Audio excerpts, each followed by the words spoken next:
Hello, my name is Anjani, and this is a video about posture. So I work as a body worker, healing artist, and spend a lot of time working with people's physical bodies as well as their emotions and their character and attitude, all of the things that influence the way the muscle tissue is going to hold itself onto the bones and project whatever it is that we're holding within ourselves. So the posture, just when somebody walks in a room, I can tell a lot about their physical body and their emotions and get some ideas about what might be going on with them. So I want to make this video something that you can do right now to listen to your body, engage your muscle groups in different ways. And the first thing I want to show is an exercise you can do right now. Find a flat surface, and you're going to bring your heels all the way up to the wall so you can't go any further. And just feel where your body contacts the wall, the places that you feel pushing up against the wall. You might feel your calves, or your knees might be bent in such a way that your calves don't quite reach. Your hamstrings may touch, your hips, the shoulder blades. So just first see where you touch. A really fun thing we did in bodywork school was paint the backside of our body and then go print up against a wall and just see, that's a really good way to get a visual of where your body is in relationship to the spine, relationship to the head. You can do that. It's fun. Or just feel it out. Once you felt all and made a mental note of all the places that your body touches, you're going to start to play around. So roll the shoulders back. See if you can get symmetry between the two scapula, shoulder blades. You can play around with pulling the pelvis in and extending, so the abs will either lengthen or they'll shorten depending on where you're making that contact with the wall. And do the same thing with your calves and your hamstrings, and see if you can even get the backs of your knees to touch the wall. And we all are going to have different places that won't touch, because some people with bigger butts, it's just their back will not touch because their butt is taking up so much space. And there's nothing wrong with that. We all are going to have our own unique imprint that we're making. So check that out. And the other thing is that when you're in your car driving, that headrest in the back of the car, most people don't use it, but it's there so that you can rest your head. So maybe just try it, resting the back of your head on your headrest, because it's giving the back of your neck. See, a lot of people will have their ears way forward, so their head is tilted way forward, and this causes a whole lot of tension in the neck, in, believe it or not, even in the lower back, because when our head goes so much forward, everything here has to tighten, everything shifts, and in order to accommodate the eyes staying on an equal plane, because the most important thing here is that we see the horizon equally. So you're going to just practice pulling your head back in so you can line your ears back up with your shoulders. So those are just a few assessments that you can do right now with your own body. The thing I really am dying to teach here is about your posture. So if you imagine the spine dangling, so here you can imagine that this little Shiva Lingam is your head, and then the beads on this mala are going to represent your spine. So your head is there, and then all of these spine or beads are going to hang from below that. So it's kind of a weird thing, because our head is obviously heavier and bigger than our feet, but that's what's up here.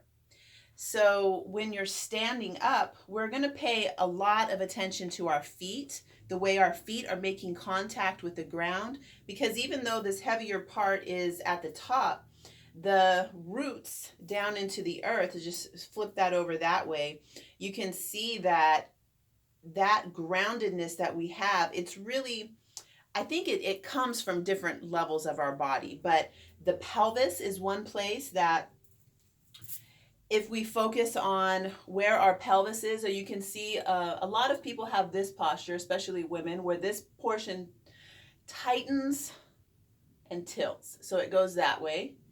And that can be corrected by pulling back in. So you're literally pulling the pelvis. The way that I'm doing this is by tightening up just this portion of my muscles. And I've practiced belly dance for years and years, not to be a dancer, not to be on stage and performing, but to be able to isolate these different areas of my body for postural reasons and for health and for self-expression. I really recommend getting a video, just an instructional video on the basics of belly dance, but I'll give you a few things here. So this is the common posture. It really hurts the lower back because these guys are getting really compressed.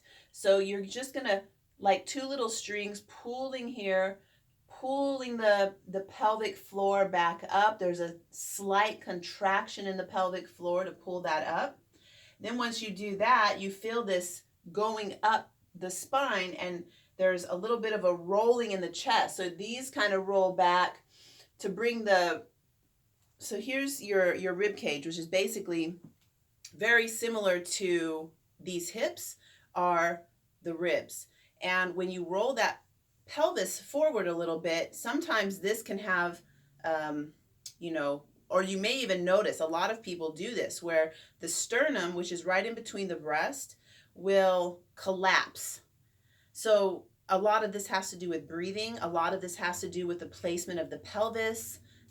It's all connected, and it doesn't make sense to put it on one thing because each individual person will have a different thing. For some people, it's the groin. The muscles in the groin are either too tight, they're too tight on the outside, or they're too flaccid, and saying too like it's a problem. It's just our bodies work with what we're giving them to do. So one size doesn't fit all is what I'm saying here. But just to start to check in with your body, see where you're at, and this wall exercise will be really good just to get a basic idea of the way you're holding your posture. So if this sternum is collapsing, our breath is getting shortened, and all you're going to do is just imagine a string pulling that up. So you can imagine a string on the sternum muscle itself, and if you've collapsed, that you're just going to pull that up. Sometimes when people lift their ribs, what will happen is that the pelvis will tuck too far in because they're trying to, this is a military posture. I actually had this posture when I was in the Navy, and I had to recorrect it because I was pulling so forward and, standing like a soldier at attention. So this is another thing. When this comes up, you want to make sure that the pelvis is still relaxed, that it's not going too far forward, it's not going too far back, that you're able to, one good visualization is imagining that pelvic bowl holding water. So if you have water in your pelvic bowl, you don't want to spill it forward and you don't want to spill it out the back. You want that to be just right so that your bowl is being held. You're holding your water, your power, your emotional energy, your creativity, sexual energy. All of that is said to be held in this pelvic bowl. So holding that there with pride. And when you feel that sense of, pride and full of yourself and being full of your energy in your pelvic bowl, now we're going to stack that up and we're going to bring it up, and then even stretching the neck. So between the pelvis and the neck, if you look at anatomy and physiology, this neck portion looks a lot like our yoni. For men, it's a lot like their lingam. So the tissue and the structure of it is very similar. Like if you were looking at a cadaver and investigating the insides of each of these areas, they're tunnels. They're expressing creativity. They're receiving. They're giving. So giving speech, they're very similar. So imagining from here and here that you're just stretching those. So at this bottom portion in the pelvis, we're imagining connecting to the earth and really rooting down. So that's pulling down. And you can use your feet if using your pelvis makes you feel uncomfortable. It's a lot of people have a disassociated their pelvis. So you don't have to start here. Start where you are. You can start with your legs. You can start with your feet. Work your way up to getting back connected to your pelvis and to your regenerative organs, whatever you have. Imagining that being connected to the earth, there's a slight tension pulling you down, like magnetic, pulling you to the earth. And then rising up here, this section is going to be pulling you up, bringing you up to the heavens, to the sky. As above, so below. But there's this tension happening above and below, which gives us life, which gives us that duality and polarity of the light and the dark, the ascended masters and our ancestors and soul lineage, this tension between opposites. So imagining that tension going right through the crown of your head, down through your throat, down through your spine, down through your pelvis and your regenerative organs, your legs, your feet, going in both directions. Standing tall, pulling the head back, the chest is lifted. So the chest being lifted up and away from the rib cage. So whenever you're doing anything, whether you're running or you're dancing, you're doing your art, when I'm doing massage, this comes up a lot because I'm standing there and I'm doing movements, and it's very easy after 3 or 4 hours of working to start hunching over, closing off my power centers, closing off my diaphragm, and I find myself self-correcting. So rolling the shoulders back, lifting the rib cage, straightening out through here, and still maintaining my pelvic bowl full of water, bowl of light, your nectar, whatever you consider to be in your pelvis. So while you're working, you're able to maintain that posture. This is really good for people, especially I can speak from years of experience of doing body work, that maintaining this posture going up, it delivers energy to your clients that is pure and clean and not carrying all this, your body's language into them. And as I'm saying that, I wonder if, by you keeping your channel clean and clear, and it's going to show in your posture that delivering the movements and the strokes to the person's body carries that vibration, and that might be part of the healing. That might contribute to the healing. I really feel like the person on the table is doing the healing.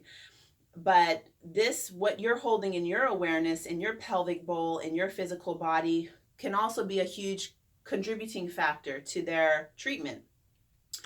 So there you go. I'll stop here. I hope this video really helps you to own your body, be proud of yourself, stand proud when you're walking. This is Leo season right now. So just walking around feeling good and full of yourself. That's what Leo wants. Leo as an archetype is that self-radiant, self-loving, and self-sufficiency, being full and able to generate energy in your body and express that out in the world in whatever ways you're moving in the world. So if you have any questions or comments, please feel free to leave them here. Please subscribe to my channel. I really appreciate and love working with you, talking, interacting, engaging. And I look forward to connecting with you soon.